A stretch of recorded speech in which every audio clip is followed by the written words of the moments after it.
इसको बुलाएंगे।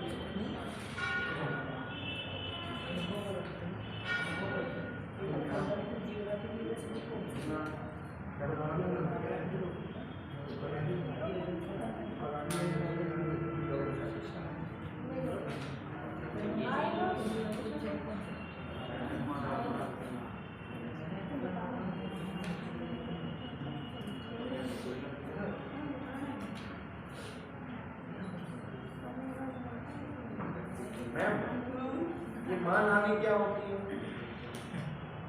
बताती हूँ।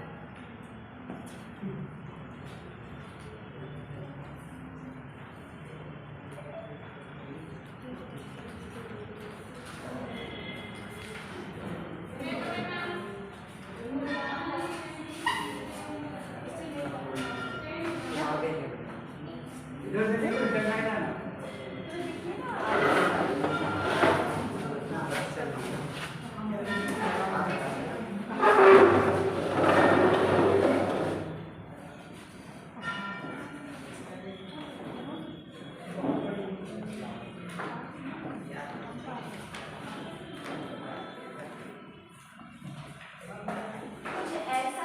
बारे में कह देना जो उसकी मर्यादा, उसकी पद की गरिमा या उसके स्टेटस के विपरीत हो। ठीक है, जैसे कोई भी आपके बारे में, आप है विद्यार्थी है या आप किसी पद पर हैं, उसके बारे में, उसके व्यक्तित्व के बारे में, चाहे उसके पद के बारे में कुछ ऐसा कह देना जो कि सत्य ना हो। तो क्योंकि आपकी एक सामाजिक स्थिति होती है, आप एक व्यक्तित्व के रूप में रहते हैं, तो आपकी एक पर्सनल व्यक्तिगत लिबर्टी है ना। देखो, और प्राकृतिक न्याय है कि किसी भी व्यक्ति को अगर ये कहना कि तुम एक, हर व्यक्ति अपना एक आइडेंटिटी लगता है, उसके विपरीत कहना कि तुम चोर हो, तुम ऐसे हो वैसे हो, ये उसकी मान, मतलब उसकी मर्यादा, मतलब उसके व्यक्तित्व, मतलब उसकी लिबर्टी इसके विपरीत है, और वो व्यक्तिगत स्वतंत्रता के अंतर्गत वो न्यायालय में इसको जा सकता है।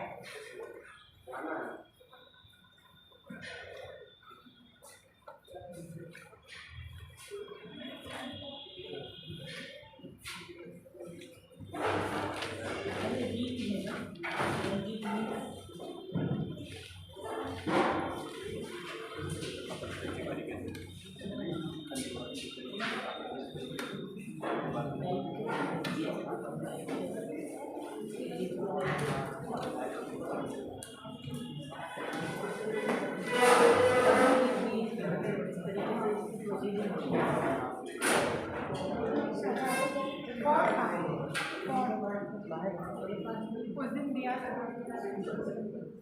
कहा था 5 मिनट में बात मैम ने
सभी लोग आ गए? ये अभी कोई बाहर है? चलिए,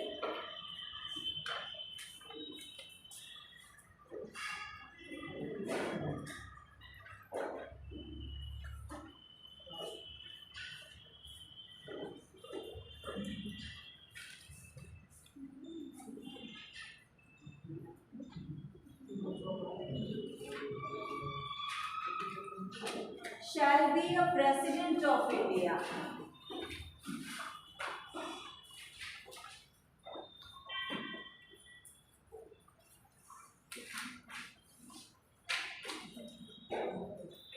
किया शुरू करें क्लासेस जी। बच्चों हमने अभी अनुच्छेदों को हम लोग देखेंगे। हम आपको पिछली कक्षा में बताया था कि हम लोग शासन के जो दूसरा प्रमुख आधार स्तंभ है, एक्चुअली में राष्ट्रपति एक ऐसा पद है जो तीनों ही शासन के आधार स्तंभ का एक महत्वपूर्ण क्या है, अंग है। व्यवस्थापिका का भी एक महत्वपूर्ण अंग, कार्यपालिका का भी एक महत्वपूर्ण अंग और न्यायपालिका का भी एक महत्वपूर्ण अंग। और भारत में मैंने कहा कि जो भारत में कार्यपालिका की व्यवस्था है वो हमने ग्रहण की है, किससे? हमने इसको इंग्लैंड से ग्रहण की है, लेकिन बहुत कुछ चीज़ों को हमने अमेरिका से भी ग्रहण किया हुआ है या उसको अपने यहाँ पे फॉलो किया हुआ है। अगली चीज़ जो महत्वपूर्ण है बच्चों, राष्ट्रपति के संदर्भ में, भारत में राष्ट्रपति एक कॉन्स्टिट्यूशनल हेड है। अगर हम तुलना करते हैं इंग्लैंड की रानी या राजा के पद से और भारत के राष्ट्रपति से, तो बेसिक अंतर क्या है? दो बेसिक अंतर है। क्या भारत में जो राष्ट्रपति है वो भी संवैधानिक प्रधान है और इंग्लैंड के महारानी की तो मृत्यु हो गई, अब महाराजा बनेंगे तो वो भी एक संवैधानिक प्रधान है। भारत में भी संसदीय व्यवस्था है और इंग्लैंड में भी संसदीय व्यवस्था है। अंतर क्या है? अंतर ये है कि भारत में संसदीय व्यवस्था होते हुए भी भारत एक गणराज्य है, रिपब्लिक है। क्या है? गणराज्य है। और गणराज्य का तात्पर्य क्या है? Head of the state. क्या है? राज्य का जो प्रधान है वो वंशानुगत नहीं है, वो क्या है? निर्वाचित है। ठीक है, इलेक्टेड है। हमारे यहाँ पर भारत एक गण रिपब्लिक है। हमारे संविधान की प्रस्तावना कहती है भारत एक लोकतंत्रात्मक गणराज्य है। इसका मतलब और अंतर क्या है? राष्ट्रपति का जो पद है वो भारत में निर्वाचन किया जाता है, उसको चुना जाता है एक विशेष रीति से, जबकि इंग्लैंड में हेड ऑफ द जो स्टेट है वो पदानुक्रम वंशानुगत तरीके से महारानी के बाद उनके जो बड़ा पुत्र है उनके क्या हो जाएगा?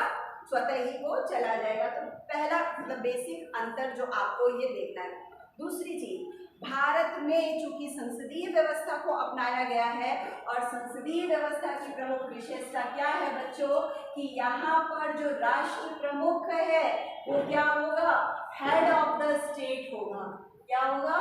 हेड ऑफ द स्टेट होगा। जबकि जो शासन का वास्तविक प्रमुख है उसको बोला जाएगा हेड ऑफ द गवर्नमेंट।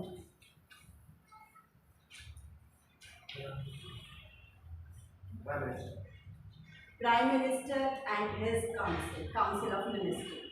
ठीक है, भारत में संवैधानिक प्रमुख है, राज्य का सर्वाधिक क्या है? शक्तिशाली व्यक्तित्व है, सर्वोच्च पद है, लेकिन ये राज्य का संवैधानिक मुखिया है।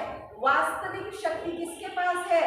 प्रधानमंत्री और उसकी मंत्री परिषद की। जैसा कि हमारे आगे हम देखेंगे कि राष्ट्रपति के कार्यों को क्या करने के लिए, उनको सलाह देने के लिए, उनकी सहायता करने के लिए काउंसिल ऑफ मिनिस्टर की नियुक्ति की गई है। और काउंसिल ऑफ मिनिस्टर का हेड कौन है? Prime minister. और इस तरीके से हमारे यहाँ पर दो प्रमुख हैं, दो प्रधान हैं कार्यपालिका के।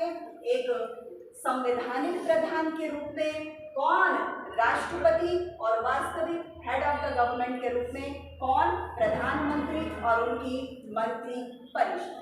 हम लोग देखेंगे बच्चों, ये राष्ट्रपति की स्थिति है, कहने को तो सर्वोच्च पद, कहने को तो तीनों स्तरों का क्या है? महत्वपूर्ण अंग, कहने को तो तीनों सेनाओं का क्या?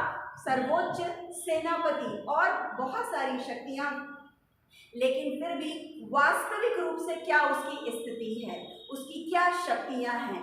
क्या वो वास्तविक रूप में संवैधानिक प्रमुख है या वास्तविक रूप में उसकी कोई प्रभावकारी या कोई स्वविवेक की कोई शक्ति धारित करता है? ठीक है, इसको हम लोग अभी आज के लेक्चर से शुरू करने वाले हैं। आगे मैं बढ़ूं, उसकी योग्यता, उसके कार्यकाल, उसके शपथ पे चर्चा करूं। कुछ चीजें हैं जिनको हमको देखना है। मोटे तौर पर राष्ट्रपति से संबंधित जो प्रमुख अनुच्छेद हैं उनका वर्णन आपको क्या करना है, अनुच्छेद 72 से लेकर अनुच्छेद 73 तक। यहाँ पर आप देखिए 62 के बाद मैंने स्किप करके सीधे क्या कर दिया है, 72, 63 याद रखिएगा उपराष्ट्रपति से संबंधित प्रावधान है। तो आपको याद रखना है भारत का एक राष्ट्रपति होगा। मैंने यहाँ पे एक शब्द लिखा है, shall be a president of India. Shall be, इसका एक मतलब है बच्चों, क्या मतलब है?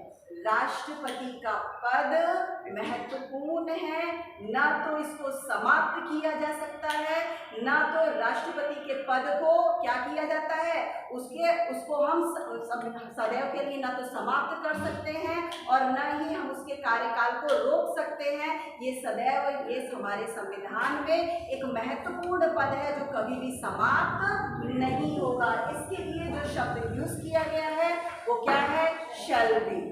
मतलब भले ही संवैधानिक प्रमुख है वास्तविक रूप में, लेकिन हमारे संविधान में संवैधानिक प्रमुख के रूप में राष्ट्रपति को एक महत्वपूर्ण दर्जा दिया गया है। आर्टिकल 52 कहता है राष्ट्रपति के पद से संबंधित पद के की क्या महत्व है, इसको कभी समाप्त नहीं किया जा सकता और किसी भी स्थिति में इसके महत्व को, इसकी शक्ति को कम नहीं किया सकता। आर्टिकल 53 ये कहता है शासन के दूसरे 3 स्तरों में से दूसरा स्तर है कार्यपालिका, और कार्यपालिका जो कि कामों को देश में शासन व्यवस्थाओं का संचालन करने में महत्वपूर्ण शक्ति रखता है। तो कार्यपालिका शक्ति के अंतर्गत राष्ट्रपति कार्यपालिका के अंग के रूप में किस प्रकार एक महत्वपूर्ण एक भाग है, इसकी बात करता है आर्टिकल 53। आर्टिकल 54 कहता है राष्ट्रपति जो एक महत्वपूर्ण पद है उसके निर्वाचन करने के लिए कौन से व्यक्ति होंगे और कौन से व्यक्ति नहीं होंगे। निर्वाचक मंडल, इलेक्टोरल कॉलेज या इलेक्टोरल बोर्ड कौन कौन शामिल होंगे, क्या निर्वाचित सदस्य शामिल होंगे या मनोनीत सदस्य शामिल होंगे, किन किन को हम इनके राष्ट्रपति के निर्वाचन में रखेंगे, ऐसी बात करता है कौन, आर्टिकल 54। आर्टिकल 55 कहता है राष्ट्रपति का निर्वाचन किस पद्धति या किस विधि या किस रीति से होगा। 2 तरीके की रीतियां हैं बच्चों, मैंने आपको क्लास में बताई थी। First past the post system, मतलब सामान्य बहुमत, और दूसरा विशेष बहुमत या जिसको हम सिंगल ट्रांसफरेबल वोटिंग सिस्टम कहते हैं। एकल हस्तांतरणीय क्या है, आनुपातिक मत पद्धति कहते हैं। तो कौन सी पद्धति से राष्ट्रपति जैसे एक हेड ऑफ द गवर्नमेंट का चुनाव होगा, इसकी बात करता है कौन सा आर्टिकल, आर्टिकल 55। आर्टिकल 56 कहता है राष्ट्रपति पद का कार्यकाल कितना होगा, उसके कार्यकाल के बारे में बताता है। अगर राष्ट्रपति किन्हीं कारणों से, ये किन्हीं कारण क्या है, निधन है, स्वेच्छा से पदत्याग है या इम्पीचमेंट अथवा महाभियोग है, महाभियोग के कारण अगर वो निर्धारित कार्यकाल से पहले अगर उसको पद त्यागना पड़े तो इस समय क्या उसकी कंडीशन होगी, जिसका भी निर्वाचन होगा या किस तरीके से वो कितने समय में उसके निर्वाचन को क्या है, पुनर्निर्वाचन के प्रावधान को करना है। तो उसके कार्यकाल से संबंधित जो प्रावधान करता है वो 56 करता है बच्चों। 57 पुनर्निर्वाचन, अगर एक व्यक्ति एक बार राष्ट्रपति के पद को प्राप्त कर लिया है तो क्या वह दोबारा से पुनर्निर्वाचित या री इलेक्टेड हो सकता है, क्या ऐसा प्रावधान है या नहीं, या कितनी बार वो री इलेक्टेड होगा, पुनर्निर्वाचित होगा।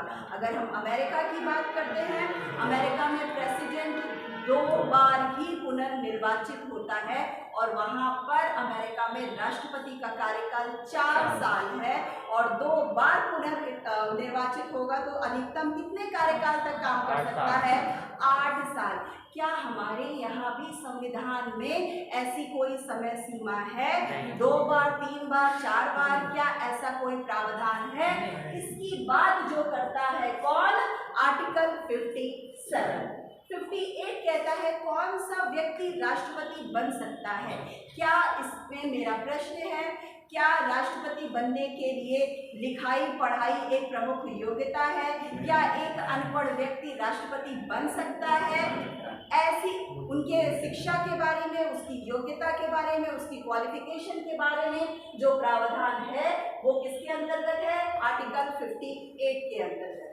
राष्ट्रपति पद के लिए चूंकि एक संवैधानिक प्रमुख है, इसके वेतन, इसके भत्ते जो प्रदान किए जाते हैं भारत की संचित निधि से प्रदान किए जाते हैं और इसमें किसी भी तरीके का कोई कटौती या कोई भी कमी या किसी को घटा नहीं सकते हैं, ठीक है। और ये कौन सी निधि से दिए जाते हैं? भारत की संचित निधि से दिए जाते हैं। इसके संदर्भ में क्या प्रमुख प्रावधान है ऐसा उल्लेख करता है कौन सा आर्टिकल? आर्टिकल 59। मैं क्यों लिखवा रही हूँ, इसको आपको रटना पड़ेगा। क्यों? क्योंकि कई बार मिलान करने वाले, है ना, और या फिर कि ये इससे संबंधित है कथन और कारण में, क्या ये इस अनुच्छेद से संबंधित है। जब तक आपको आर्टिकल याद नहीं होंगे, आप भले ही कितना भी कॉन्सेप्ट आपको पता हो, आपको कुछ चीज़ें ऐसी हैं जिसको आपको मेमोराइज या याद करना पड़ेगा, तभी आप एक कॉम्पिटिटिव एग्जाम को क्या कर सकते हो? क्रैक कर सकते हो। नेक्स्ट टाइम शपथ, राष्ट्रपति को शपथ कौन दिलाता है? शपथ के संदर्भ में क्या प्रावधान है? किस बात की शपथ लेता है? किन प्रमुख तत्वों को अपने शपथ में शामिल करता है? इसका प्रावधान किसमें है? आर्टिकल 60 में। आर्टिकल 61 इम्पीचमेंट, ध्यान देना, महाभियोग की बातें बताता है। किस कारण से महाभियोग लगेगा? कारण बताता है आर्टिकल 56। इसका कारण महाभियोग का कौन सा आर्टिकल बताता है? 56। और महाभियोग का प्रोसीजर बताता है कौन? आर्टिकल 51। तो महाभियोग के उसको पद से हटाने की जो प्रक्रिया है उसको हम क्या बोलते हैं? महाभियोग। महाभियोग क्यों लगाया जाता है ऐसा बताता है आर्टिकल 56, और किस तरीके से महाभियोग लगता है ये बताता है आर्टिकल 61। पद रिक्त के समय मैंने कहा 3 कारण हैं। कितने समय में उसका इलेक्शन पुनर्निर्वाचन हो जाना चाहिए, पुनर्निर्वाचन के बाद जो उसका कार्यकाल बाकी के बचे समय के लिए होगा या पूरा उनके जो निर्धारित कार्यकाल है वो प्रदान किया जाएगा, ऐसी बात करता है कौन? आर्टिकल 62।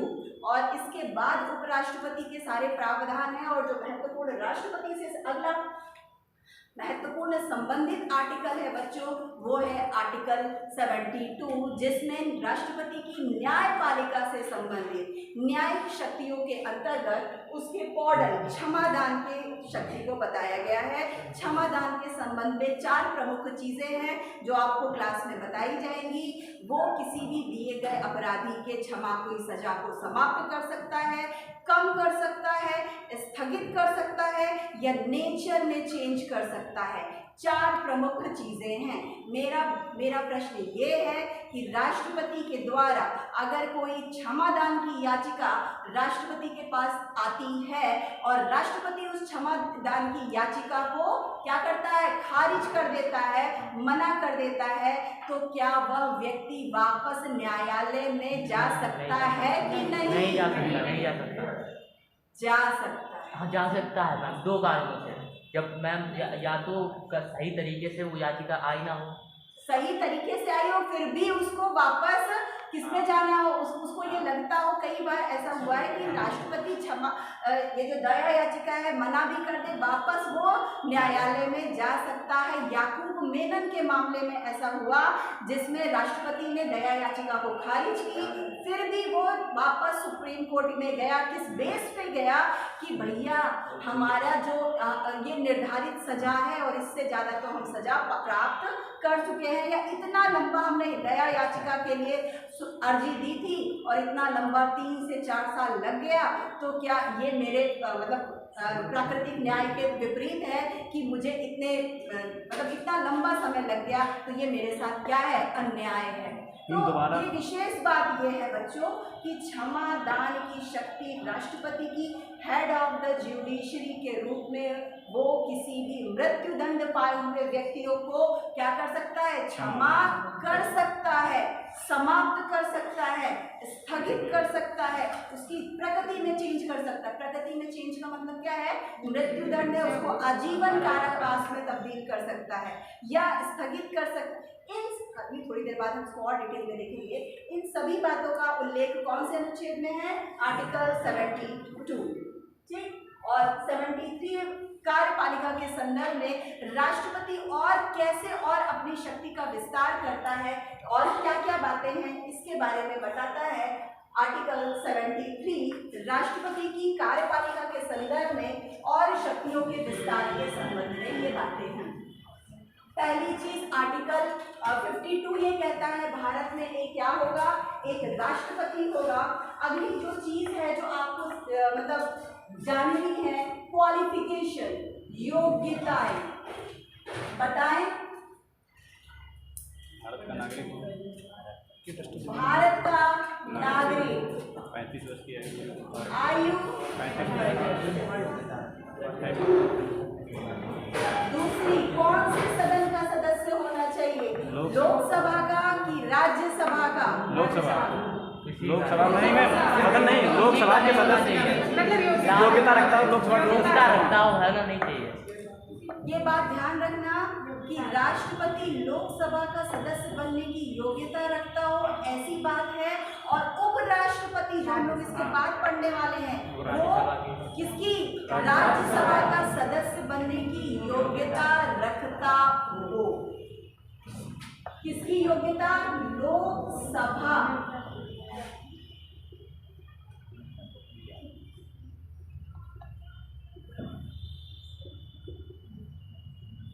अगली योग्यता लाभ के पद पर नाम, एग्जैक्टली, ऑफिस ऑफ प्रॉफिट, लाभ का पद।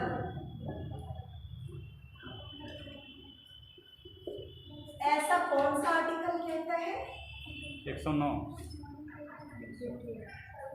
लाभ के पद का निर्धारण करने का अधिकार किसको है। कौन सा पद लाभ का है या नहीं, ऐसा निर्धारण क्या निर्वाचन आयोग करता है, क्या सुप्रीम कोर्ट करता है, क्या संसद करता है, या क्या लोकसभा या राज्यसभा दोनों मिलकर करते हैं। संसद। लाभ का पद, कौन सा पद लाभ का है, कौन सा नहीं है, कौन करता है, संसद। मेरा प्रश्न ये है, किसी भी, चाहे वो केंद्र में चाहे वो राज्य में, किसी भी केंद्र या राज्यों में नियुक्त मंत्री, राज्यपाल, क्या ये लाभ के पद हैं या नहीं? नहीं है। क्योंकि हमारे पूर्ववर्ती राष्ट्रपति कौन थे, श्री रामनाथ कोविंद जी जब राष्ट्रपति बने तो कहाँ के राज्यपाल थे, बिहार के।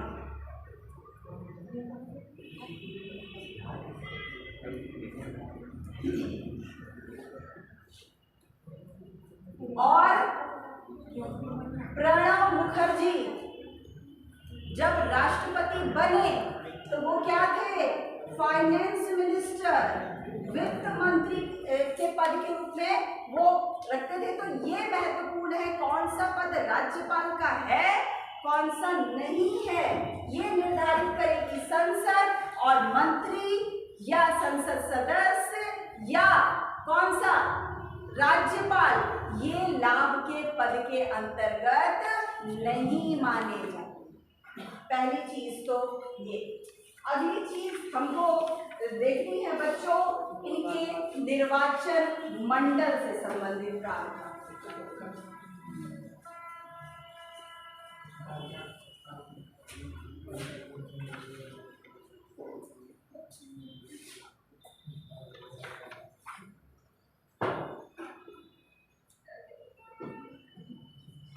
निर्वाचन मंडल में कौन है?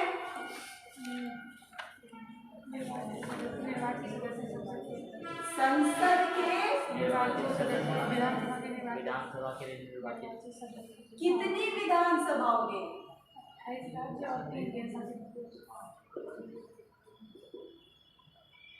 28 राज्यों की विधानसभा के निर्वाचित सदस्य। लिखते जाइए।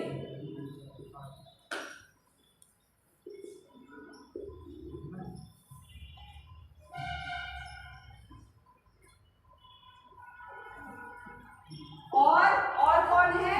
तीन कौन? पंडित और चंडीगढ़। वर्तमान में तो 2 ही पे किया गया है। 2 ही। दिल्ली 70वें संविधान संशोधन के अंतर्गत खाली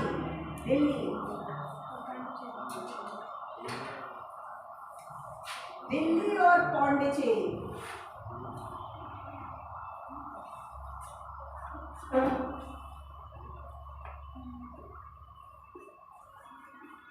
की विधानसभा के निर्वाचित सदस्य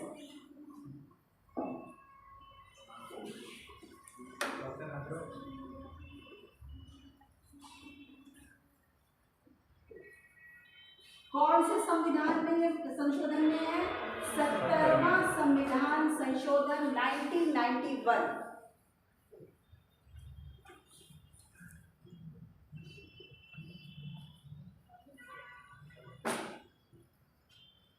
बहुत ध्यान से पढ़िएगा।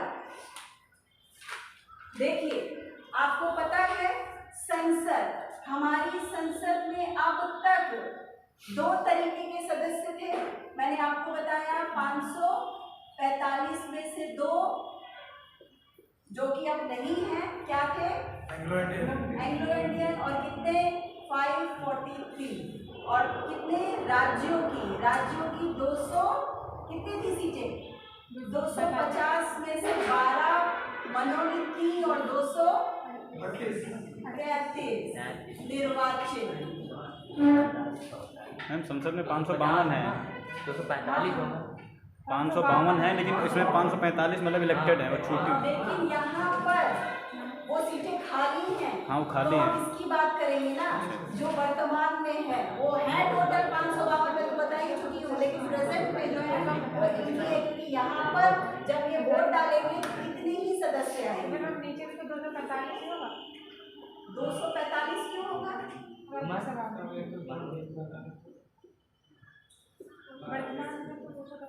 ये तो नहीं वोट दे देंगे और ये तो समाप्ति ही हो गए हैं। तो मतलब लोकसभा में दोनों सदनों के कितने होंगे? क्या होंगे? ये लोकसभा की मैं बात कर रही हूँ। लोकसभा के 552 है, लेकिन वर्तमान में एक्चुअल कितने हैं? 545। और ये किसकी बात कर रही हूँ? राज्यसभा।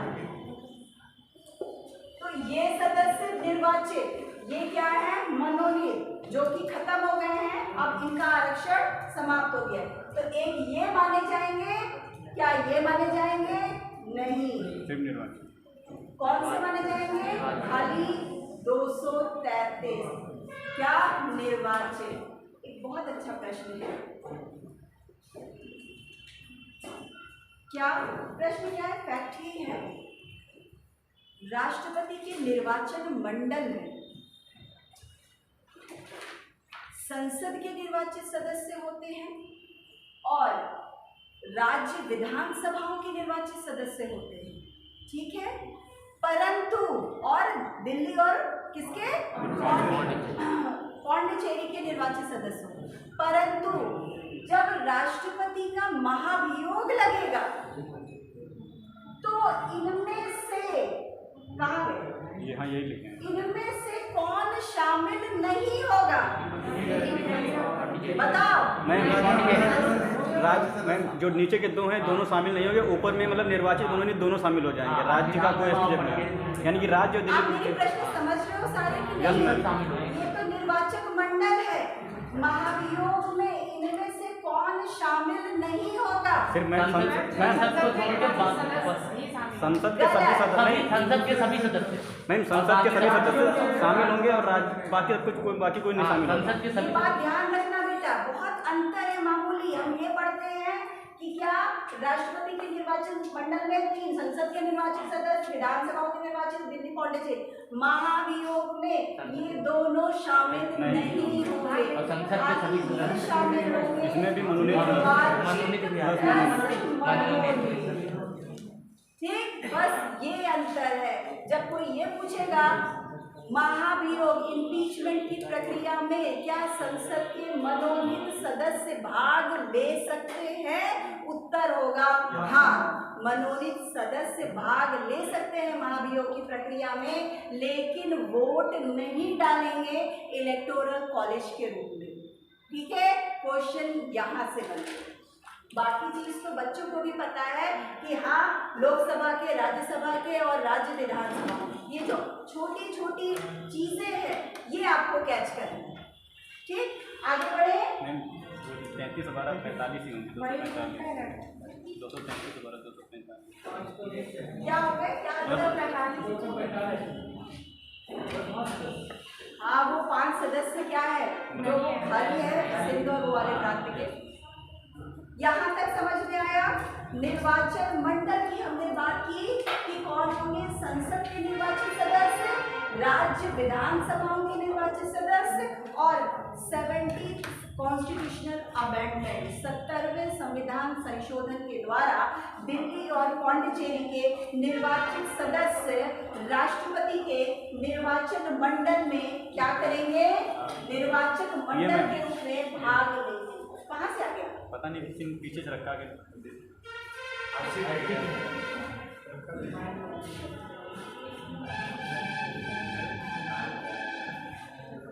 नेक्स्ट है निर्वाचन की पद्धति। आर्टिकल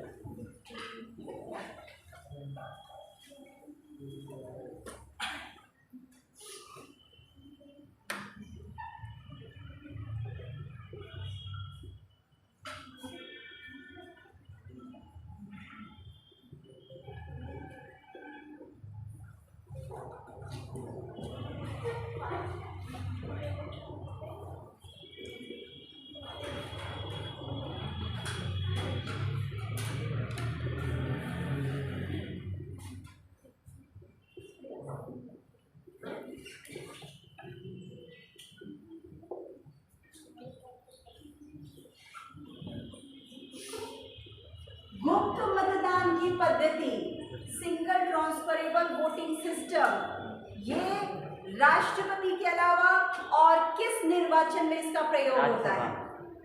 राज्यसभा। वर्तमान में जो विधानसभा है सांसद सब में गुप्त मतदान, राज्यसभा वर्ष के द्वारा खुला मतदान है, मैंने अर्ध कहा खुला। एकल हस्तांतरणीय आनुपातिक गुप्त मतदान पद्धति का प्रयोग राष्ट्रपति के साथ साथ होता है उपराष्ट्रपति के चुनाव में, जबकि राज्यसभा के चुनाव में सिंगल ट्रांसफरेबल क्या है, प्रोपोर्शनल गुप्त मतदान नहीं होता है, ओपन वोटिंग होती है। ठीक है, ये बात ध्यान रखना। सामान्य बहुमत, मान लीजिए किसी भी मतलब क्षेत्र में 1000 क्या है वोटर्स हैं और कितने 4 प्रत्याशी खड़े हैं, A, B, C और D। 1000 में से 600 लोगों ने क्या किया, वोट डाला, 400 लोगों ने वोट नहीं डाला।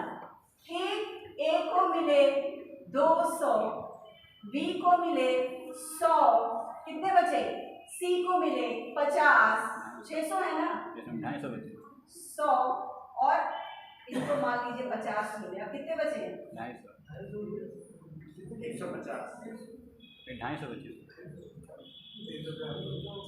कौन जीतेगा?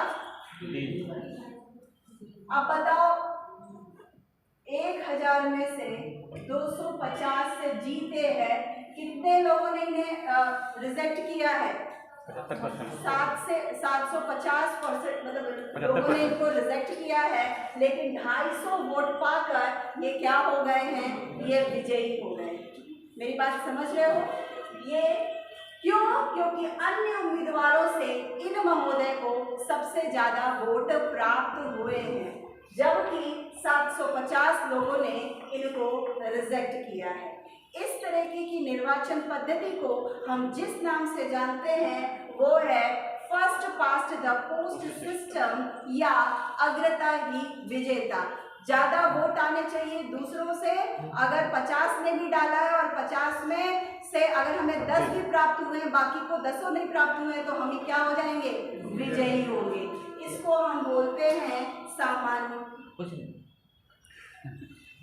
सामान्य बहुमत, जो कि लोकसभा, विधानसभा, सरपंच, वार्ड जो सदस्य, वार्ड पंच और जो लोकल बॉडीज में जो सदस्य होते हैं उनके लिए जो वोटिंग सिस्टम यूज होता है वो क्या होता है? सामान्य बहुमत। सबसे ज्यादा वोट मिलने चाहिए, वही क्या हो जाएंगे? विजयी प्रत्याशी। दूसरा है सबसे ज्यादा वोट नहीं चलेगा, काम चलेगा आधे से अधिक, 50% से अधिक। 50 से नहीं, 50% से अधिक मतलब जितने भी टोटल वोट हैं उसके क्या 50% से +1 विजयी उम्मीदवार को क्या होने चाहिए? प्राप्त होने चाहिए। और इसी को हम बोलते हैं न्यूनतम कोटा। और इस तरीके की जो पद्धति से इलेक्शन होता है वो क्या है? एकल हस्तांतरणीय गुप्त मतलब आनुपातिक गुप्त मतदान पद्धति। अब हमने कहा कि इसमें निश्चित कोटा 50% से ज्यादा प्राप्त करना चाहिए। ये निश्चित कोटा कैसे निकालते हैं? एक विधायक के मत का मूल्य क्या होता है, एक सांसद के मत का मूल्य क्या होता है, इनको हम जोड़कर हम क्या बोलते हैं? निर्धारित कोटे को निकालते हैं। और वो भी मैंने आपको राज्यसभा के इलेक्शन में बताया था। ये एकल हस्तांतरणीय है, मतलब हम जो वोट देते हैं वो वरीयता के अनुसार देते हैं, प्रेफरेंस के अनुसार देते हैं। एक वोट नहीं मिलता है, प्रेफरेंस मिलता है, वरीयता मिलती है। और अगर सबसे न्यूनतम वरीयता प्राप्त व्यक्ति रेस में नहीं है या निर्धारित कोटे को प्राप्त नहीं कर रहा है तो वो रेस से क्या हो जाएगा? बाहर हो जाएगा।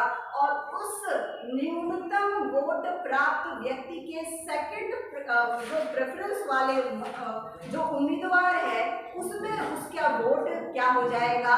जुड़ जाएगा। अर्थात इसमें वोटों का क्या होता है? ट्रांसफर होता है। वोटों को हम क्या करते हैं?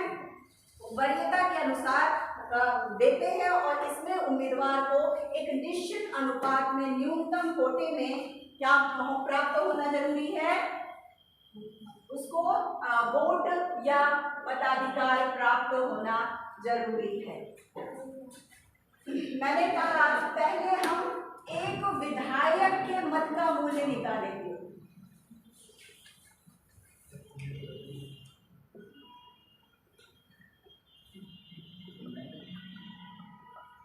मूल्य कैसे निकालेंगे? उस राज्य की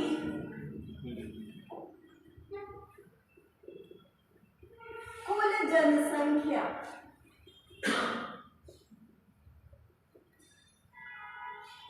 बटे उस राज्य के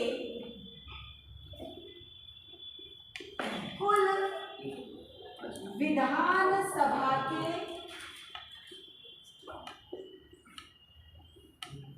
सदस्य संख्या, इसको हम भाग देंगे बटे 1000। ठीक है।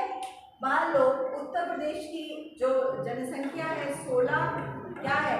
करोड़ है। और यहाँ की जो विधानसभा के जो सदस्य हैं वो कितने हैं? 402 हैं, जिसमें से एक मनोनीत होता था। 403 है, एक मनोनीत होता 404। अच्छा सॉरी 403 है। इसको हम इसको भाग देंगे और बटा 1000 करेंगे, जो भी निकल आएगी वो एक विधायक के मत का मूल्य होगा। और ऐसे करते करते हम हर राज्यों की क्या होगा, मैम यहाँ पे शायद मल्टीप्लाई होगा, मल्टीप्लाई नहीं होगा, डिवाइड ही होगा। क्यों डिवाइड ही होगा? मुझे तो यही लगा है डिवाइड ही होगा। आप एक बार चेक कर लीजिएगा, मुझे तो यही लगा है कि इसको एक बार चेक कर लीजिएगा, क्या डिवाइड ही है, इसको एक बार चेक कर लीजिएगा। मुझे तो नहीं पता था, हो सकता है कि कुछ फैक्ट। ये एक विधायक के मत का मूल्य होगा। इस तरीके से आप सारे विधायकों के मत का मूल्य निकालेंगे, सभी 28 राज्यों के मत का मूल्य निकालेंगे। और दूसरा है एक सांसद के मत का मूल्य।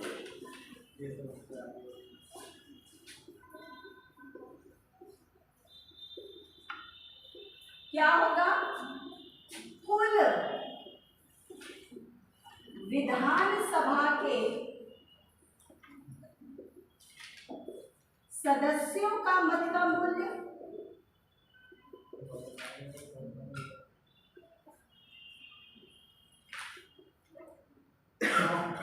बटे कुल संसद सदस्य। कितने हैं संसद सदस्य? 543 प्लस कितना करेंगे? 233। जोड़िए कितना आया?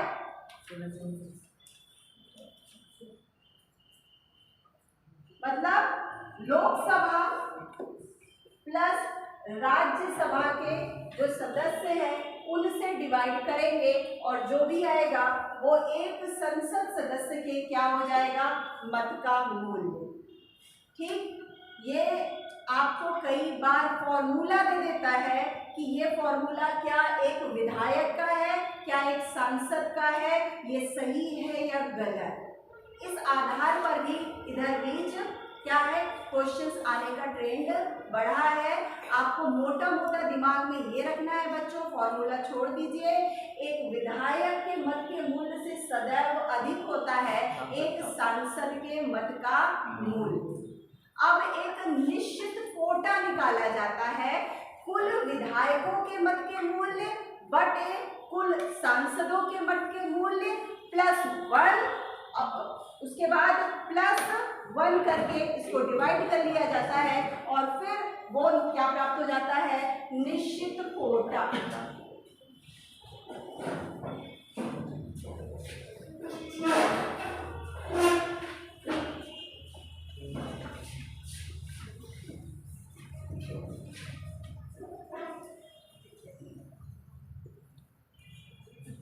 कुल मतों का योग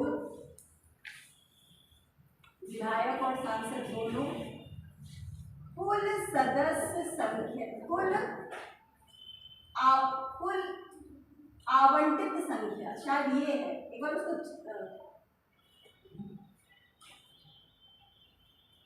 +1 + 1, ठीक है, चेक करें।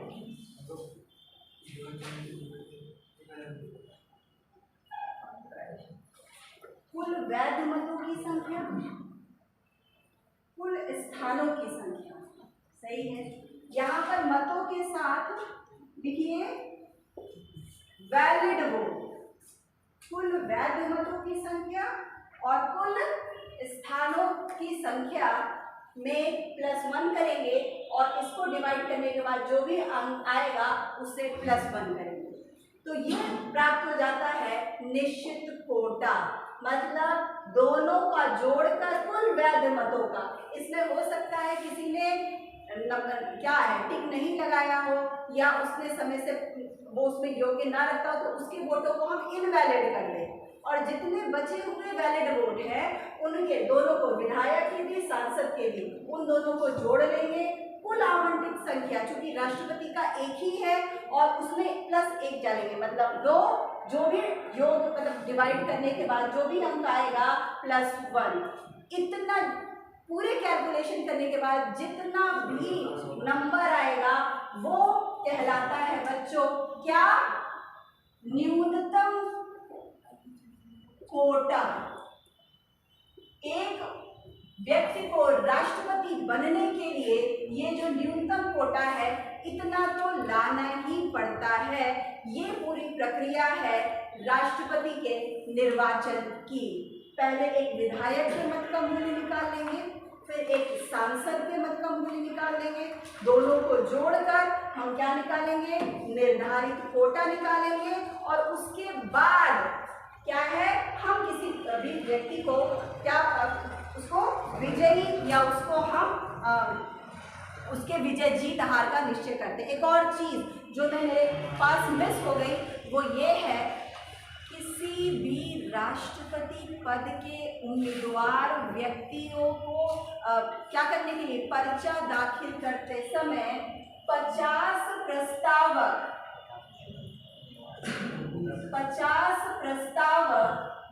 प्रपोजल और 50 अनुमोदक होना आवश्यक है। साथ में 15,000 रुपये बता रही हूँ।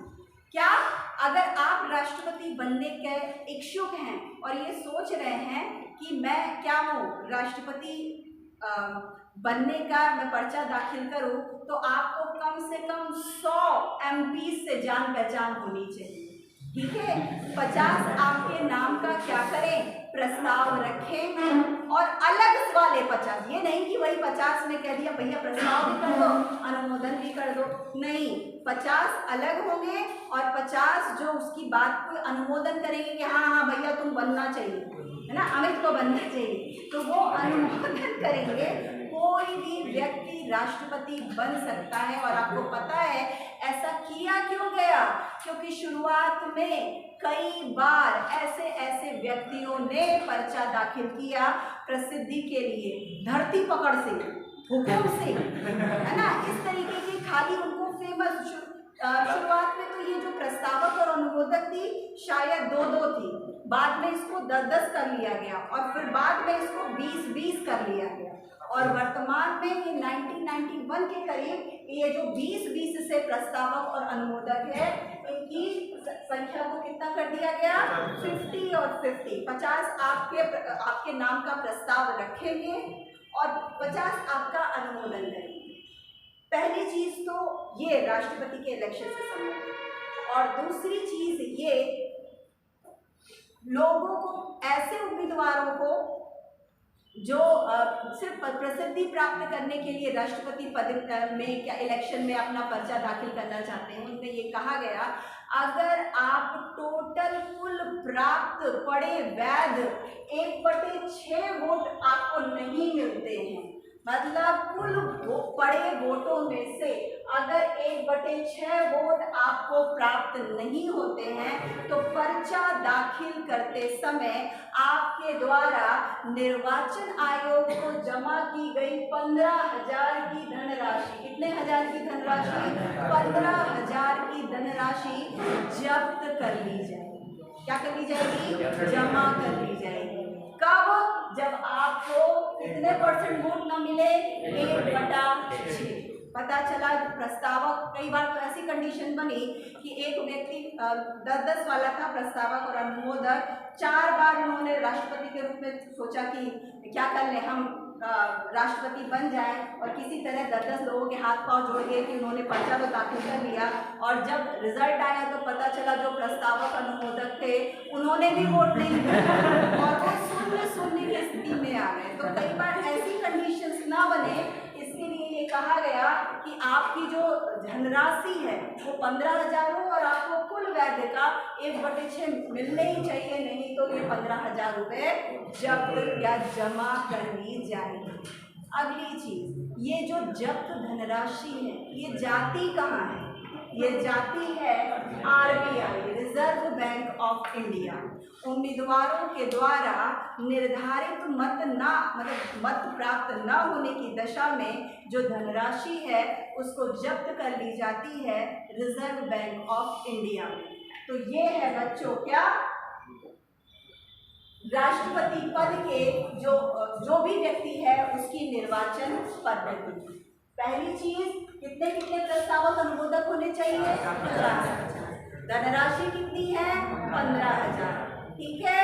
और कितने परसेंट वोट ना पाने की स्थिति में 1/6। अगली बात, आपने कहा राष्ट्रपति के निर्वाचन मंडल में 3 प्रकार के व्यक्ति होते हैं, संसद के निर्वाचित सदस्य, राज्य विधानसभाओं के निर्वाचित सदस्य और 2 केंद्र यूटीज के। कौन सी 2? दिल्ली और पांडिचेरी। प्रश्न ये है कि क्या ऐसे समय में, क्योंकि एक निर्धारित तिथि है, उसी समय राष्ट्रपति पद का निर्वाचन होना है, क्या किसी राज्य में विधानसभा भंग हो तो क्या ऐसी कंडीशन में राष्ट्रपति पद का जो चुनाव है वो रोका जा सकता है या नहीं? हो सकता है, हो सकता है, नहीं होएगा। तो आप राज्य कहेगा नहीं, देखो हमारा रिप्रेजेंटेशन नहीं है, हमारे यहाँ राज्यसभा में है ना नहीं है। मैम, राज्यसभा नहीं मैम, ये कह दिया गया है कि अगर किसी एक राज्य की विधानसभा मतलब भंग है या मतलब 2 राज्य की, तब भी मतलब राष्ट्रपति का चुनाव नहीं रुकेगा, क्योंकि मतलब उसको निर्धारित तिथि पर उसका पद समाप्त हो जाएगा और मतलब जैसे उसको मतलब उस डेट में मतलब उस राष्ट्रपति को बनना होता है। मतलब 1-2 राज्य मतलब हैं जो उनको मतलब ये दावा नहीं कर सकते कि मेरा प्रतिनिधित्व नहीं है उसमें। ये बात आप विशेष रूप से नोट डाल के मेंशन कर लीजिए, अगर राज्य विधानसभाएं भंग हैं तब भी राष्ट्रपति का निर्वाचन जो निर्धारित चुनाव कार्यक्रम है इसको रोका नहीं जा सकता, ऐसा वर्णित है आर्टिकल 71। विधानसभा भंग होने की भी कंडीशन में राष्ट्रपति पद का चुनाव नहीं रोका जा सकता। कौन से आर्टिकल में है? वर्तमान में भी तो नहीं रोका गया। नहीं रोका गया। बीच में ये एक बात आई थी, सुप्रीम कोर्ट में ये बात पहुंची थी कि कई राज्य जहां पर विधानसभा भंग थी, ये बात हुई थी कि क्या इसमें तो इस तरीके तो राष्ट्र वहाँ उनके राज्यों का कोई रिप्रेजेंटेशन ही नहीं होगा।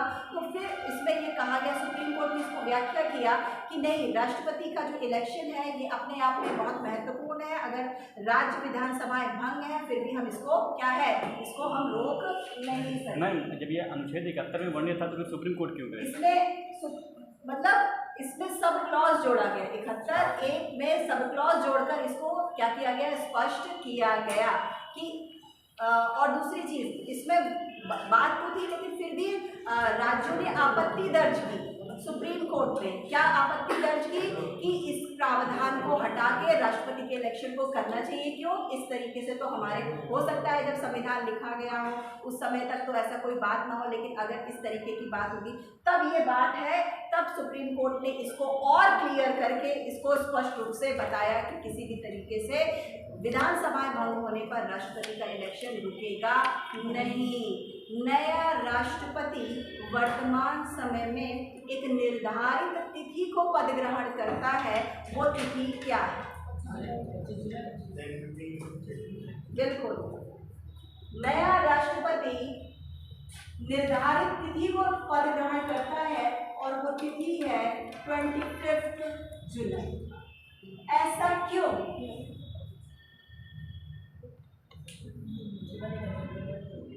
बस 25 जुलाई पसंद आ गई। निर्विरोध राष्ट्रपति कौन जीते थे? नीलम संजीव रेड्डी।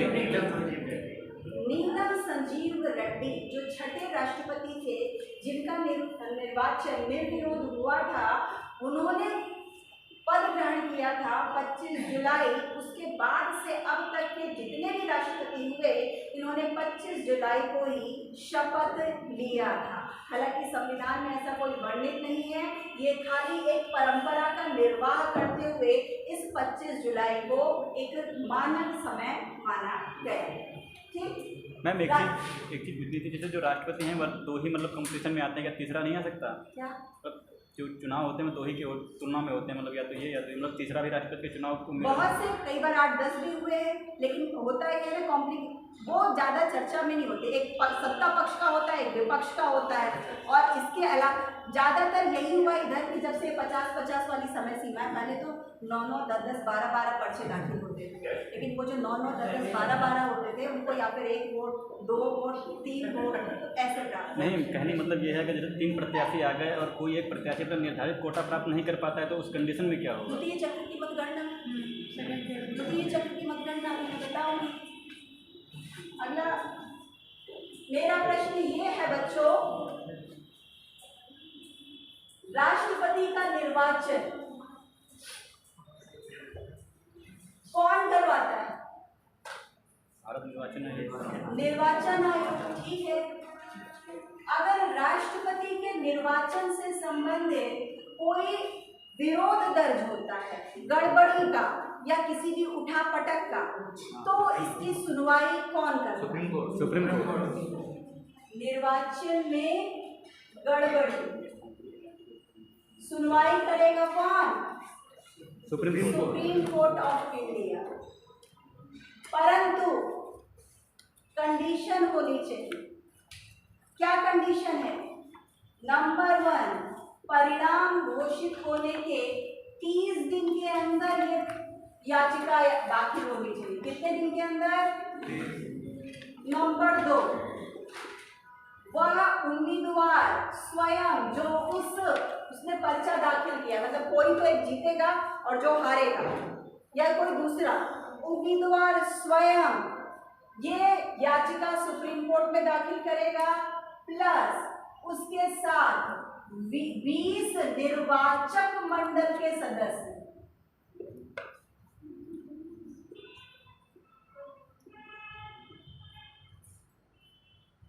सहमत हो कि कुछ गड़बड़ी हुई है,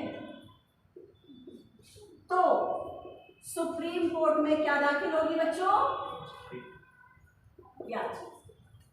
कितने न्यायाधीश करेंगे इस सुनवाई, याचिका की सुनवाई? 5 जजों की बेंच, 5 जजेस बेंच। कितने जजों की बेंच? 5 जजों की बेंच इसमें करेगी। और ऐसा कौन कह रहा है? आर्टिकल 70। फिर से मैं कहूं,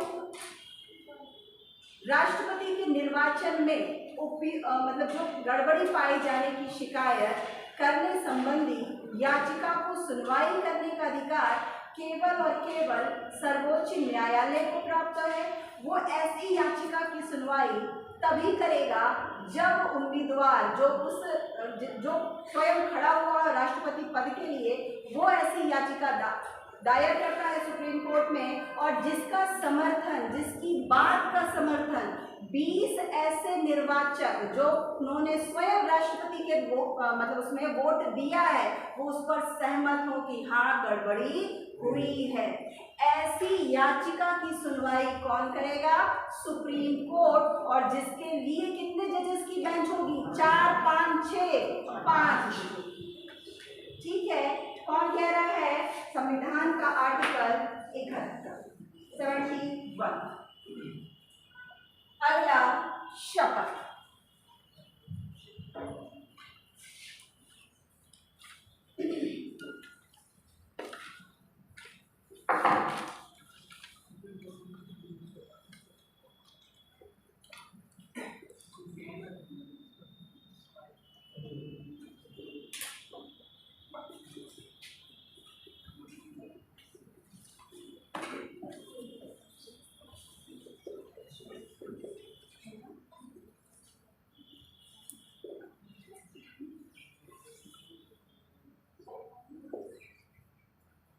विजयी उम्मीदवार 25 जुलाई को शपथ लेगा। क्यों? क्योंकि ऐसा हमारे छठे राष्ट्रपति नीलम संजीव रेड्डी ने किया था। उनको वही एक परंपरा ग्रुप है, उसके बाद के जितने भी राष्ट्रपति उन्होंने इस बात का निर्वहन किया। जो शपथ है इसका वर्णन हमारे संविधान के आर्टिकल 60 में किया गया है। जो शपथ है राष्ट्रपति को कौन दिलाएगा? सुप्रीम कोर्ट का CJI, chief justice of India, मुख्य न्यायाधीश सर्वोच्च न्यायालय का राष्ट्रपति पद के व्यक्ति को शपथ दिलाएगा। नंबर 1 बार। नंबर 2 बार, अगर CJI नहीं है तो कौन दिलाएगा? सुप्रीम कोर्ट का वरिष्ठतम न्यायाधीश राष्ट्रपति पद के उम्मीदवार को शपथ दिलाएगा। नंबर 3 पॉइंट, जो शपथ दी जाएगी, चूंकि राष्ट्रपति हेड ऑफ द स्टेट है, संवैधानिक प्रमुख है, राज्य को संचालित करने का दायित्व जो ब्यौरा है वो किसमें वर्णित है? संविधान में वर्णित है। तो संविधान की पालना का अधिकार, संविधान के प्रति निष्ठा का अधिकार, इसकी शपथ लेता है कौन? राष्ट्रपति। और चूंकि वो हेड ऑफ द स्टेट है और उस स्टेट में कौन रहते हैं? बहुत सारे लोग, नागरिकों का कल्याण किसका दायित्व है? राज्य प्रमुख का दायित्व है। इस बात की शपथ लेता है कौन? भारत का राष्ट्रपति। तो संविधान का पालन और निष्ठा की शपथ लेता है और वो लोग एक राष्ट्रपति के रूप में वो किसका? लोगों के कल्याण की शपथ लेता है, जिसका वर्णन कौन से आर्टिकल में है? आर्टिकल 60 में किया।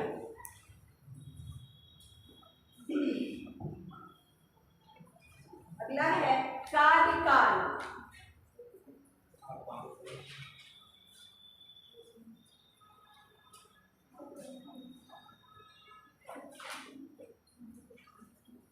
कितने वर्ष? 5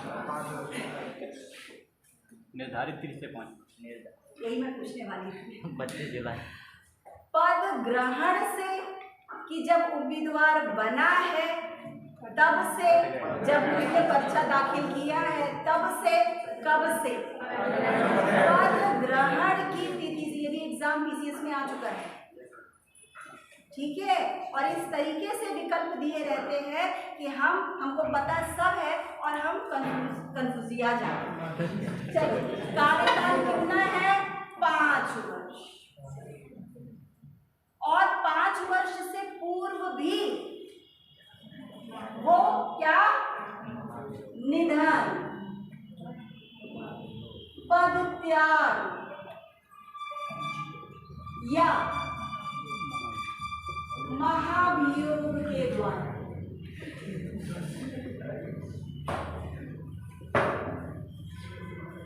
उसको समय से पूर्व क्या कर दिया जाता है? उसके पद से अगर हटता है स्वयं या हटाया जाता है तब क्या होगा?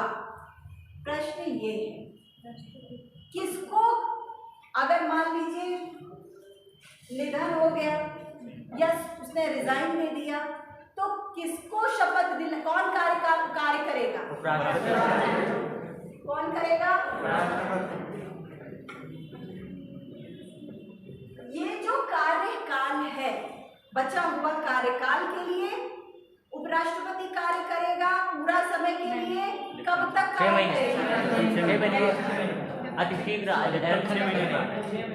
6 माह के अंदर नया इलेक्शन करवा लेना है। ये मैं क्यों? हाँ जी, अगर राष्ट्रपति दोनों में CGI तब इंडिया। अभी मैं बताऊं CGI ऑफ इंडिया कौन थे पहले? CGI मोहम्मद हिदायतुल्लाह। क्यों उन्होंने पद ग्रहण किया था? क्योंकि जो तत्कालीन उपराष्ट्रपति थे, जो राष्ट्रपति का कार्य कर रहे थे, उन्होंने कहा कि भैया हम राष्ट्रपति का इलेक्शन लड़ेंगे। उन्होंने त्यागपत्र दे दिया था। तब CGI ऑफ इंडिया ने वो राष्ट्रपति का कार्य किया। मैं क्या पूछने वाली थी? मैम एक चीज़ जैसे ये पूछना है कि जैसे निधन, पदत्याग और महाभियोग 3 चीज़ें हो गई। अगर उसकी तबीयत खराब हो जाती है, वो पदत्याग नहीं चाहता, हो जाता है कि कुछ दिन बाद ठीक हो जाएंगे, टेम्परेरी उपराष्ट्रपति करेगा। उसके बाद फिर आ जाता है, मतलब ऐसा उसके बाद उतने समय के लिए उपराष्ट्रपति करेगा। उस समय तक उपराष्ट्रपति के द्वारा किया गया कार्य उपराष्ट्रपति के रूप में नहीं होगा। राष्ट्रपति को मिलने वाली समस्त वेतन, भत्ते, सुविधाएं उसका उपभोग करेगा कौन? उपराष्ट्रपति। हाँ, मैं ये बताना चाह रही थी कि अमेरिका के राष्ट्रपति इलेक्शन में, वहाँ भारत में राष्ट्रपति का जो चुनाव होता है बच्चों, अगर वो 2 साल में भी राष्ट्रपति की मृत्यु हो जाए, 3 साल में भी राष्ट्रपति की मृत्यु हो जाए, तो 6 माह तक राष्ट्रपति कार्य करेगा। फिर 6 माह के अंदर क्या होगा? री इलेक्शन होगा। और ये री इलेक्शन होगा, जो नया राष्ट्रपति अपॉइंट होगा, ये पूरे कार्यकाल कितने वर्ष के लिए? 5 वर्ष के लिए होगा। मैं ये बताना चाह रही थी, अमेरिका में मान लीजिए कोई एक व्यक्ति है राष्ट्रपति बना, जैसे रूजवेल्ट 4 बार राष्ट्रपति बने, 5वीं बार भी वो पुनर्निर्वाचित हुए थे, उसके बाद सीमा लगा दी गई 2 कार्यकाल की। उन्होंने 4 वर्ष का कार्यकाल पूरा किया या 4 वर्ष के कार्यकाल में वो निर्वाचित हुए, 2 साल में उनकी क्या हो जाती है, मृत्यु हो जाती है या महाभियोग के द्वारा इनको हटा दिया जाता है। तो यहाँ पर पुनर्निर्वाचन के द्वारा 4 साल के लिए नहीं होएगा, यहाँ पर जो कार्यकाल बचा हुआ 2 साल है वो कौन पूरा करेगा, वाइस प्रेसिडेंट। ठीक है, ये 2 साल के लिए ये पूरा करेगा। वहां पर किसी भी कंडीशन में राष्ट्रपति का चुनाव मतलब 4 साल बाद ही होता है, 4 साल पहले नहीं होता है। ठीक, अब एक बात ये है, क्या थोड़ी सी टेक्निकल है, कोशिश कीजिएगा समझ जाए तो ठीक है, नहीं तो फिर आगे बढ़ते हैं। अगर कोई ऐसा व्यक्ति, आपको पता है नया संविधान लागू संशोधन हुआ है, 2 ही कार्यकाल मिलेंगे। अगर एक ऐसा उपराष्ट्रपति जिन्होंने 2 साल से पहले राष्ट्रपति का कार्यकाल ग्रहण कर लिया है, उसको मिला कितना, 2.5 मतलब 1.5 साल में उसकी क्या हो गई, मान लीजिए 2 साल पहले ही 1.5 साल में राष्ट्रपति की मृत्यु हो जाती है और बचा हुआ कितना कार्यकाल है, 2.5 साल, वाइस प्रेसिडेंट पद ग्रहण कर लेता है और पूरा कार्य निपटाता है, कितना हो गया है, 2.5 साल। ठीक, और फिर ये वाइस प्रेसिडेंट फिर चाहता है कि मैं पर्चा दाखिल करूं, क्या बन जाऊं, प्रेसिडेंट बन जाऊं। फिर ये चुना जाता है, फिर कितने साल के लिए चुना जाएगा, 4 साल के लिए। तो क्या ये वाइस प्रेसिडेंट फिर तीसरी बार राष्ट्रपति नहीं बन सकता है कि नहीं बन सकता, नहीं बन सकता। इस कंडीशन में नहीं बनेगा। 2 साल से ज्यादा, लेकिन हाँ बिल्कुल सही, लेकिन ये 1 साल और 11 महीने में राष्ट्रपति पहुंच जाते हैं ऊपर और कार्यकाल कौन कर रहा है, उपराष्ट्रपति। तो ये कार्यकाल भी जुड़ेगा और उसको 2 साल और मिलेगा। ये बात आपको विशेष रूप से रखनी है, क्यों, क्योंकि उसने 2 साल से कम का कार्यकाल उसने किया है, तो उसको 2 एक्स्ट्रा कार्यकाल मिलेंगे। ठीक, महाभियोग, निधन हो जाता है, पदत्याग हो जाता है, महाभियोग। महाभियोग की प्रक्रिया क्या है, किस आधार पर महाभियोग लगता है, यस, भारत में केवल और केवल राष्ट्रपति के इम्पीचमेंट में एक ही बेस है, क्या, वायलेशंस ऑफ कॉन्स्टिट्यूशन, संविधान का अतिक्रमण।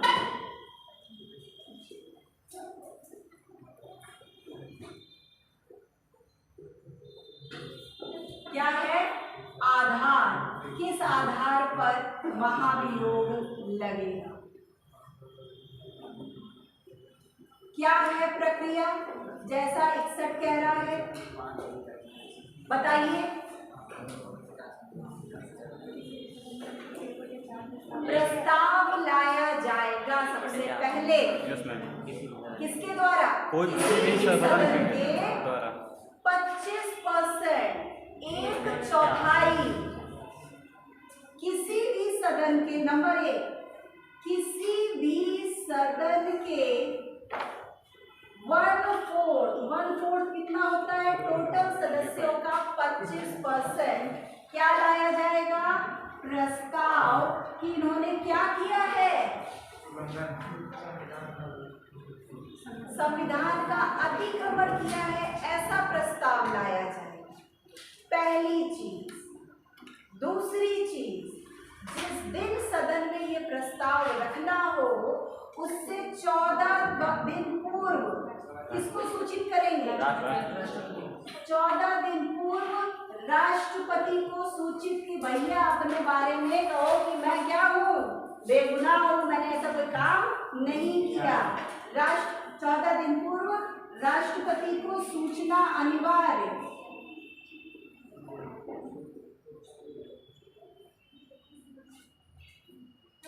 कितने दिन पूर्व, अगर ये नहीं किया तो ये प्रस्ताव क्या होगा, ये दूसरी चीज, तीसरी चीज, किसी भी एक सदन में रखा गया, मान लीजिए लोकसभा में रखा गया, चर्चा हुई, राष्ट्रपति ने अपने पक्ष में बातें तर्क रखी, लेकिन कुल सदस्य संख्या के विशेष बहुमत से अगर ये प्रस्ताव, मतलब 2/3 बहुमत से ये प्रस्ताव पारित हो गया और राष्ट्रपति के तर्कों को सदन सहमत नहीं है और प्रस्ताव को 2/3 बहुमत से पारित कर दे, तो ये माना जाएगा इस तथाकथित सदन में राष्ट्रपति के विरुद्ध महाभियोग प्रस्ताव पारित हो गया है।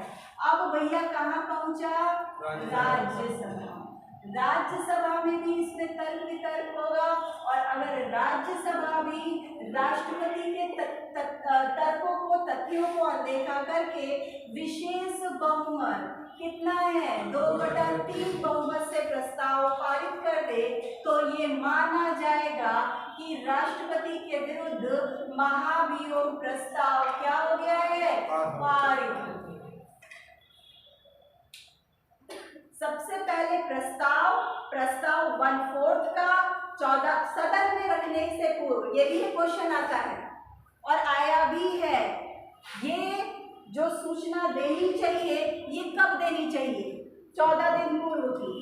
जब प्रस्ताव लाया जाए उसके 14 दिन कि सदन में रखने के 14 दिन? तो आपको दिमाग में रखना है सदन में प्रस्तुत करने के 14 दिन पूर्व कर दो। वो अपना जो भी डिफेंड का स्वयं भी आ सकता है या अपने किसी प्रतिनिधि को भी भेज सकता है, वो अपनी बात में जो भी समर्थन में अपनी बात कहेंगे। अगर वो सदन उस बात से क्या हो गया, सहमत हो गया या नहीं सहमत हो गया, तो वहां पर अगर वो पारित ही नहीं किया 2/3 बहुमत से, तो यहीं पर महाभियोग क्या हो जाएगा? समाप्त हो जाएगा। अगली विशेष बात, राष्ट्रपति के महाभियोग संबंधी प्रस्ताव को अगर एक सदन ने पारित कर दिया और दूसरे सदन ने इसको पारित नहीं किया, तो वो महाभियोग का प्रस्ताव पारित होगा कि नहीं होगा? नहीं होगा। मतलब दोनों सदनों के विशेष बहुमत से महाभियोग के प्रस्ताव को पारित होना आवश्यक है। और अगर एक सदन करता है दूसरा सदन नहीं करता, तो ये प्रस्ताव समाप्त समझा जाएगा। और विशेष बात, महाभियोग जैसी शब्दावली का प्रयोग केवल और केवल राष्ट्रपति को ही पद से हटाने के संदर्भ में किया जाता है। एक बार क्लास में शुरुआत में ही आप लोगों ने ये टोका भी था कि महाभियोग से संबंधित जो शब्दावली है ये केवल और केवल राष्ट्रपति के संदर्भ में ही इसका प्रयोग किया जाता है। दूसरी चीज, त्याग पत्र। राष्ट्रपति नहीं काम करना चाहिए, अगर वो अपना इस्तीफा देता है, त्याग पत्र देता है, तो वो सीजेआई को देगा, उपराष्ट्रपति को देगा। किसको देगा? तब उपराष्ट्रपति क्या कर लेगा? उसको जेब में रख देगा, बहन से लेकर सदन में रखेगा। किस सदन में? लोकसभा। राष्ट्रपति अपना इस्तीफा उपराष्ट्रपति को देता है और उपराष्ट्रपति तत्काल इसकी सूचना लोकसभा अध्यक्ष के पास रखता है। किसको बताएगा? लोकसभा अध्यक्ष के बाद, उसके बाद सदन में रखा जाए। ठीक है, नोट करके लिख लीजिए। राष्ट्रपति इस्तीफा उपराष्ट्रपति को देता है, उपराष्ट्रपति इसकी सूचना तत्काल किसको देगा? लोकसभा अध्यक्ष को देगा।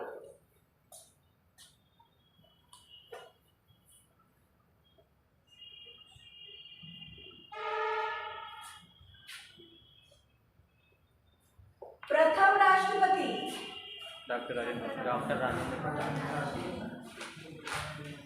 द्वितीय राष्ट्रपति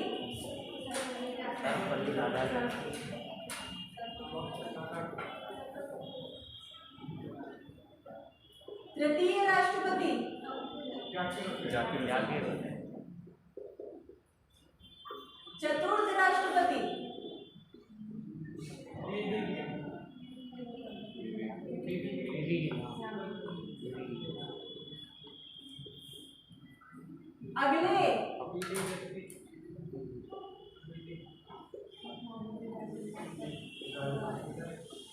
अगले लिखते जाइए।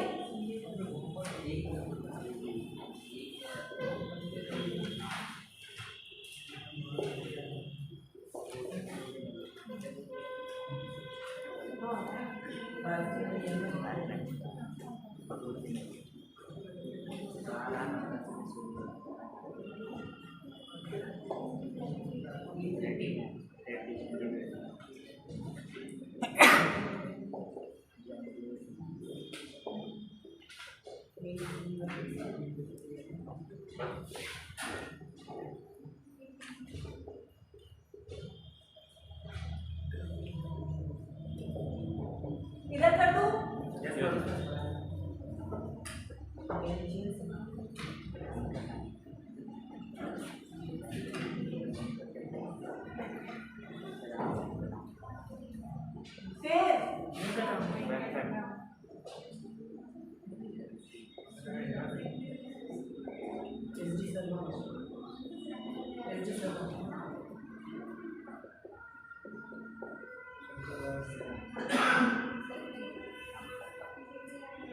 याद है कि मोबाइल से देख के थोड़े बहुत याद सबको तो याद करना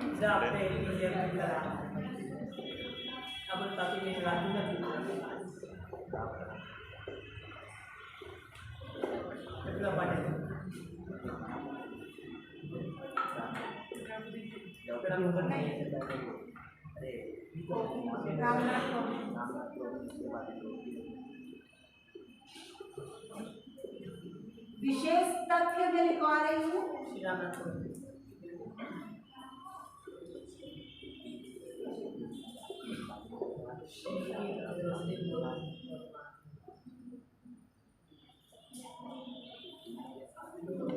बोर्ड पे आइए। पहले राष्ट्रपति डॉक्टर राजेंद्र क्या मैडम बच्चों की तरह सवाल पूछे। संविधान सभा के अध्यक्ष डॉक्टर राजेंद्र ऐसे कौन से राष्ट्रपति थे जिन्होंने 2 कार्यकाल डॉक्टर राजेंद्र प्रसाद। मेरा प्रश्न ये है जी, राष्ट्रपति तो राजेंद्र प्रसाद ही उनका कार्यकाल एक ही बार। राष्ट्रपति मेरा प्रश्न ये है, अब तक कितनी बार राष्ट्रपति पद के चुनाव हो गए हैं? 16 बार। यहाँ तो 15 लिखा तो है। मैम 2 बार राष्ट्रपति। पदक्रम की दृष्टि से द्रौपदी मुर्मू 15वें क्रम की राष्ट्रपति हैं, लेकिन चूंकि राजेंद्र प्रसाद ने 2 कार्यकाल पूरा किए, इसीलिए अब तक 16 बार राष्ट्रपति का चुनाव हो चुका है। विशेष तथ्य, पहले कौन से ऐसे राष्ट्रपति हैं जो देश के उपराष्ट्रपति रह चुके हैं? सर्वपल्ली राधाकृष्णन। अगला प्रश्न, ऐसे कौन से राष्ट्रपति हैं जिनकी पद पर रहते हुए मृत्यु हुई? और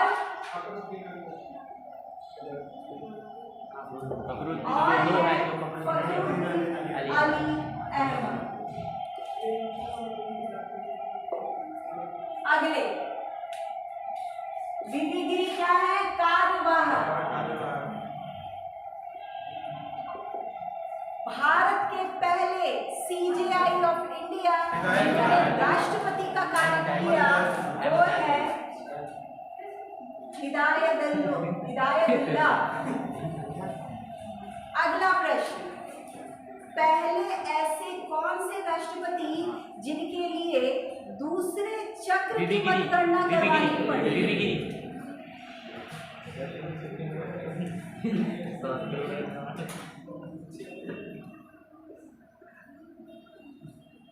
अगला, राष्ट्रपति बने एज अ निर्विरोध, एज अ निर्दलीय उम्मीदवार के रूप में? बोलिए। मेरा प्रश्न ये है, ऐसे कौन से राष्ट्रपति हुए जो निर्दलीय रूप से राष्ट्रपति जीते थे? वी गिरी। इस समय इंदिरा गांधी ने इनको गुप्त समर्थन दिया, लोगों को, अपने सांसदों को आह्वान किया अंतरात्मा की आवाज पर वोट करने का। कांग्रेस के उम्मीदवार कौन थे? नीलम संजीव रेड्डी। नीलम संजीव रेड्डी। अगला प्रश्न, ऐसे कौन से भारत के राष्ट्रपति हुए जो सबसे कम मत अंतर से विजयी हुए? क्योंकि द्वितीय चक्र की मतगणना करवानी पड़ेगी और इनका मत प्रतिशत था बच्चों 50.2। और क्या है ये मैंने बता दिया। फखरुद्दीन अली अहमद पद पर रहते हुए क्या हुए थी? मृत्यु हुई। तो किसको राष्ट्रपति बनाया गया? तत्कालीन उपराष्ट्रपति को। कौन थे बीडी जत्ती? उपराष्ट्रपति। कौन से ऐसे राष्ट्रपति थे जिनके सामने कोई उम्मीदवार खड़ा नहीं हुआ? भैया इस बार तो हार गए थे, अगली बार तो लोगों ने कहा कुछ तो सम्मान करें, और ये जीते थे क्या? निर्विरोध।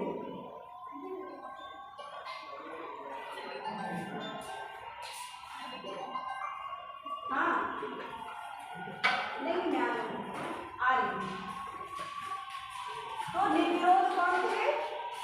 नीलम संजीव रेड्डी। अगला, पहले सिख राष्ट्रपति।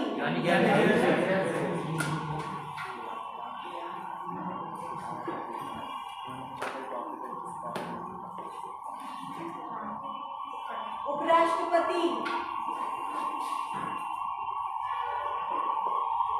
मैम ज्ञानी जैनी सिंह पहले राष्ट्रपति जिन्होंने वीटो का प्रयोग किया। पॉकेट पे जेबी पॉकेट। एक और फैक्ट है, वो मैं भूल रही हूँ इस समय। हाँ, ये यहाँ पे फखरुद्दीन अली अहमद पहले राष्ट्रपति जिनकी पद पर रहते हुए मृत्यु हुई, और दूसरा ये पहले राष्ट्रपति थे जो रह चुके थे, जो क्या थे? केंद्रीय मंत्री थे। पहले ऐसे राष्ट्रपति जो किस पद पर थे? केंद्रीय मंत्री। उसके बाद इनको क्या बनाया गया? राष्ट्रपति। वापस आइए। श्री वेंकटरमन उपराष्ट्रपति, शंकर दयाल शर्मा उपराष्ट्रपति, पहले दलित राष्ट्रपति।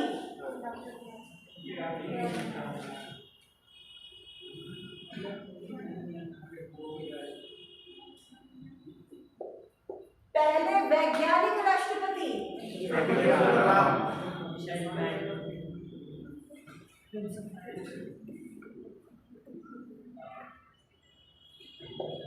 पहली महिला राष्ट्रपति।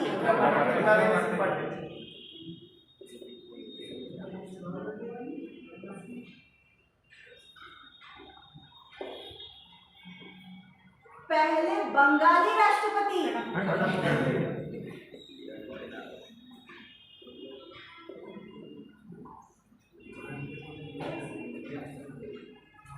अब कोविंद जी का फैक्ट आप बताएं।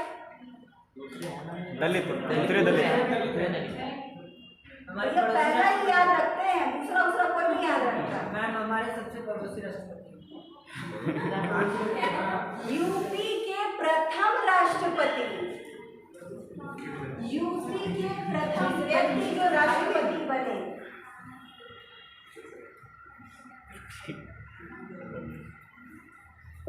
और श्रीमती मुर्मू प्रथम एसटी और महिला राष्ट्रपति। ये फैक्ट हैं जो आप लोगों ने राष्ट्रपति एक नजर में अध्ययन किया। ठीक?